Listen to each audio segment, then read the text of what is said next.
తెలుగువారి నూతన సంవత్సరం పండుగ. ఉగాది అనే పదం యుగాది నుండి వచ్చింది. పురాణాల ప్రకారం సృష్టికర్త అయిన బ్రహ్మ ఈ ప్రపంచాన్ని ఈరోజే ప్రారంభించాడు అని చెబుతారు.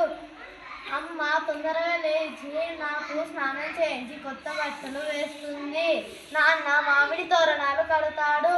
అమ్మ భక్షాలు, పులిహోర, పిండి వంటలు చేస్తుంది. నాన్న కొత్త కుండలో ఉగాది పచ్చడి చేస్తాడు. మేమందరం ఉగాది పచ్చడి తాగి గుడికి వెళ్తాము పంచాంగ శ్రవణం వినడానికి. షడ్రుచుల సమ్మేళనం. ఆరు రుచులు జీవితంలో మర్చిపోలేని 6 అనుభవాలను సూచిస్తాయి. వేప పువ్వు చేదు రుచి బాధ, బెల్లం తీపి రుచి ఆనందం, చింతపండు పులుపు ఆశ్చర్యం, కారం కోపం, ఉప్పు ఆసక్తి, మామిడి ముక్కలు కాస్త తీపి పులుపు కొత్త ఆశ. జీవితంలో సుఖం దుఃఖం అన్నీ ఉంటాయి, వాటిని ధైర్యంగా స్వీకరించాలి. ఇదే మనకి ఉగాది పండుగ నేర్పిస్తుంది.